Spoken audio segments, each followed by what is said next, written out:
வளர்பிறை சஷ்டி திதியை தவறாமல் சென்று முருகப்பெருமானுக்கு புத பூஜைகள் செய்து அவன் திருவடியை தொழுது வணங்கி வந்தால் பெருநிதிக்கு இறைவனாவதிலே எந்த விதமான பொதுவாகவே ஒரு வார்த்தை முருகப்பெருமானுக்கு உகந்த நாள் என்னன்னு சொல்லி பார்த்தா கந்தனால் அழிந்தவன் சூரபத்மன். கந்தனால் அழிந்தவன் என சொல்வதை விட கந்தனால் ஒரு சிறு மாற்றம் செய்யப்பட்டு தன்னோட முருகப்பெருமானை நீங்கள் கொண்டாடி வர வேண்டும் என்றால் அழகாக வளர்பிறை சஷ்டி திதி அன்று வந்து அந்த முருகனை கொண்டாடி வணங்கி செல்லுங்கள். நீங்கள் பெருநிதிக்கு இறைவனாக ஆவீர்கள், அவன் மீது சத்தியம். பொருளாதாரத்தில் நீங்கள் உயர்வடைய வேண்டும் என்றால் மணிப்பூரக சக்கரமாய் விளங்கக்கூடிய பழனி திரு ஆவினன்குடியில் எழுந்தருளி இருக்கக்கூடியதான மணிபூரக சக்கரம் செல்வச் செழிப்போடு நாம் வாழ்வதற்கு உதவும் சக்கரம். செல்வத்தின் அதிபதியாம் திருமகளே அங்கு வந்து தவம் இருந்தால் அந்த குழந்தை வேலப்பனை நோக்கி என்றால்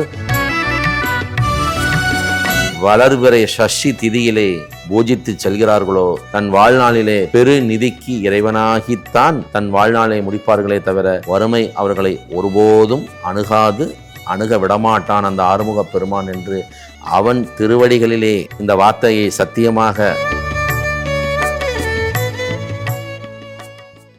ரொம்ப அற்புதம். இந்த வருஷம் தமிழ் மாதம் புரட்டாசி 1ஆம் நாள் செவ்வாய்க்கிழமை இரவு பௌர்ணமி இருக்கு. புரட்டாசி 1 அது வந்து பௌம பௌர்ணமி. அங்கே போய் எல்லாரும் கலந்துக்கலாம். அதுக்கு ஒரு பேமெண்ட் பண்ணணும். அது முன்னாடியே கூப்பிட்டு பேசி பண்ணிக்கலாம். சிலர் என்ன சொல்கிறாங்க, ஒரு 2 நாளைக்கு முன்னாடி கூப்பிடுங்க, நாங்கள் என்னென்னு பதிஞ்சுக்கிறோம். பட் அது என்ன பண்ணுறாங்க, அவங்க சில லிமிட் வச்சுருக்காங்க. அங்கே வந்து ஒரு 40 பேரை உட்கார முடியுங்க, அவ்வளோதான். அதுக்கு மேலே வந்தாங்கன்னா ஒன்றும் செய்ய முடியாது. முந்தி வரவங்களுக்கு அனுமதி. அதனால வந்து அப்படிதான் நாங்கள் செஞ்சுட்ருக்கோன்னு சொல்லி காலங்காலமாக தொன்று தொட்டு பௌர்ணமி தவறாமல் இரவிலே தாய்க்கு என்ன நடக்குது, பூஜை நடந்துட்டு இருக்கு. அப்போது இந்த இடத்துல நான் என்ன சொல்ல வரேன், பௌர்ணமி திதி முதல் சொல்லப்பட்டது சதுர்த்தி திதி. விநாயக பெருமானுக்கு பூஜை, சங்கடகட சதுர்த்தி, விநாயக சதுர்த்தி. பைரவர் பெருமானுக்கு அஷ்டமி, தேய்விரை அஷ்டமி. அன்னை மகாலட்சுமிக்கு வளர்பிறை அஷ்டமி. வாராகி தாயாருக்கு பஞ்சமி. ஷியாமலா தேவி மதுரை மீனாட்சி தாயாருக்கு தசமி. தசமி திதி ரொம்ப விசேஷம். நீங்கள் தசமி திதி அன்று போய் மதுரை மீனாட்சியின் சன்னதி முன்னின்று அம்மா ஷியாமலான்னு கூப்பிடுங்க, என்னன்னு கேட்பேன். இதெல்லாம் என் வாழ்வில் நடந்த அனுபவங்கள், சரிங்களா. வளர்பிறை தசமி கண்டு நான் போவேன். அங்கே போய் நின்று அம்மா ஷியாமலா மந்திரினி அப்படின்னு சொல்லிட்டா போதும், அம்மா கலகலன்னு சிரிப்பா. இந்த மந்திரினின்னு கேட்குறியே, ராஜராஜேஸ்வரிக்கு நான் மந்திரினி, உனக்கு தெரியும், இந்த மந்திரினின்னு கேட்குற, நீ மந்திரினி தானே. அப்புறம் மந்திரினி என்ன சொல்கிறது. அங்கே நான் நிறைய பார்த்துருக்கேன். அந்த குருக்கள்லாம் அங்கே இருப்பாங்க, அவங்களுக்கு கொஞ்சம் ஹிந்தி நல்லா தெரியும். வடநாட்டுக்காரங்க வருவாங்க, அவங்கள அமர வச்சு பேசும்போது ஸ்தலம் மதுரா மந்திரினிகா பீடம் மாதாஜிக்கா நாம் ஷியாமலா அவங்க சொல்லுவாங்க, நான் கேட்டிருக்கேன், சரிங்களா. அப்போ மந்திரினி பீடம் அது அற்புதமான தாய், தசமி திதிக்கு உண்டான தாய், சரிங்களா.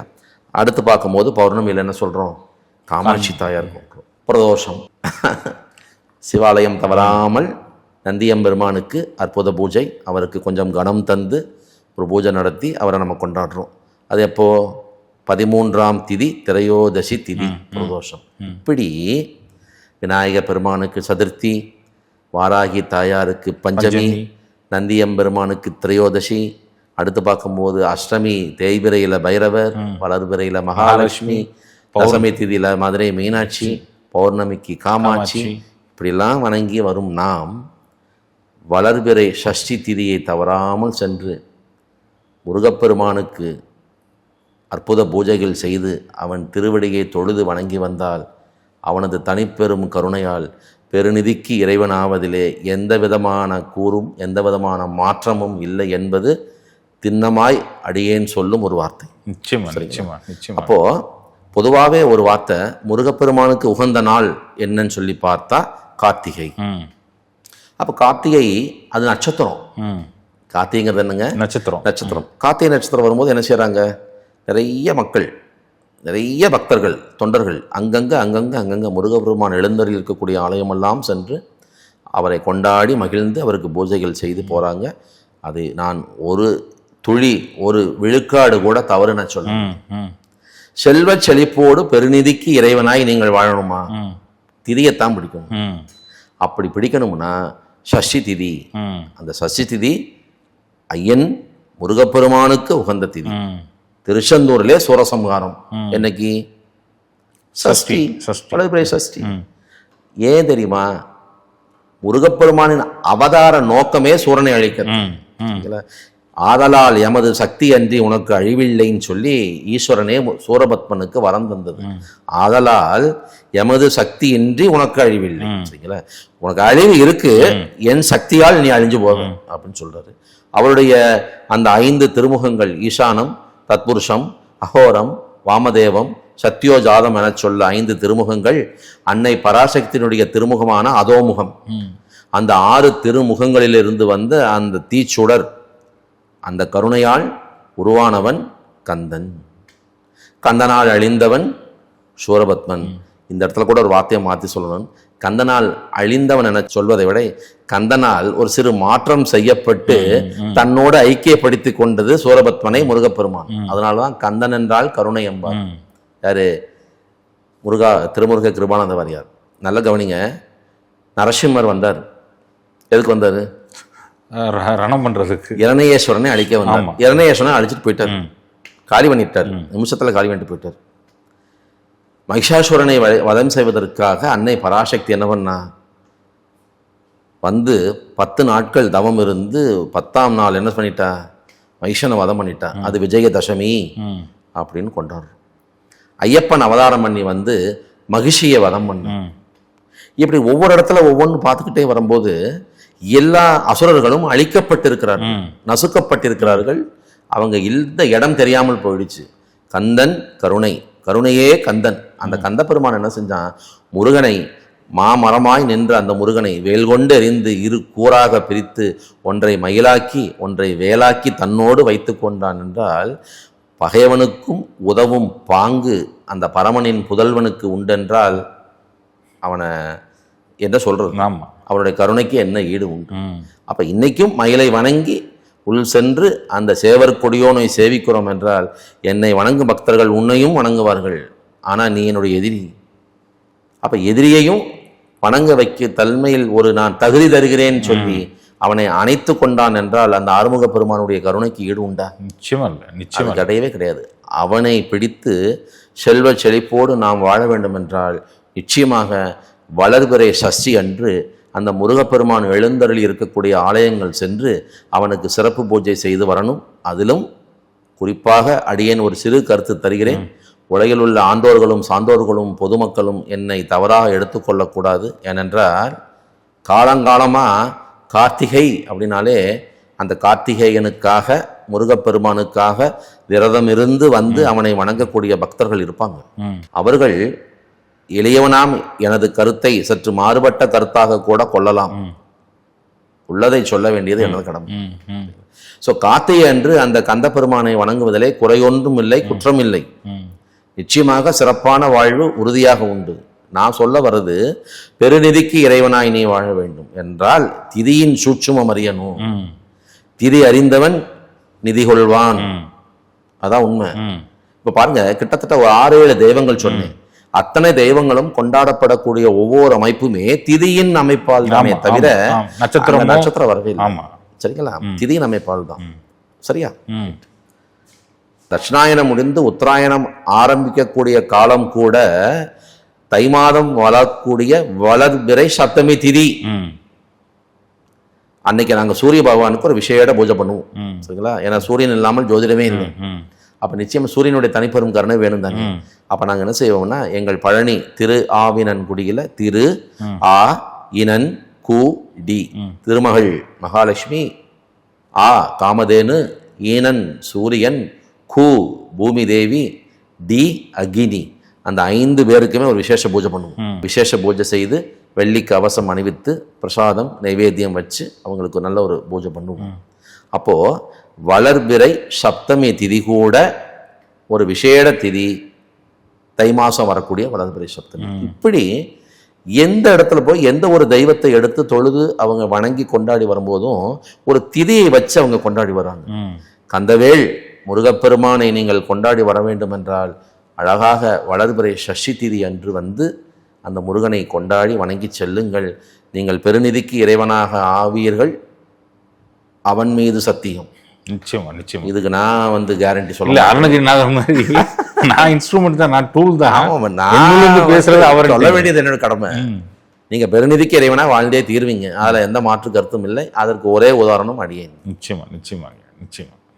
அதிலும் ஒரு முத்தாய்ப்பான செய்தி, முருகப்பெருமான் கோயில் கொண்டு இருக்கக்கூடிய தலங்கள் எத்தனையோ உண்டு. சரி, குன்றிருக்கும் இடமெல்லாம் குமரன் இருப்பான், அதுல வந்து மாற்று கருத்து கிடையாது. அதிலும் பொருளாதாரத்தில் நீங்கள் உயர்வடைய வேண்டும் என்றால் மணிப்பூரக சக்கரமாய் விளங்கக்கூடிய பழனி திரு ஆவினன்குடியில் எழுந்தருளி இருக்கக்கூடியதான குழந்தை வேலப்பனை வந்து நீங்க பார்க்கணும் வளர்பிறை சஷ்டியில. நிச்சயமா நிச்சயமாங்க. அதுதான் அங்க சீக்ரெட்டு, அதுதான் ரகசியம். சரிங்களா?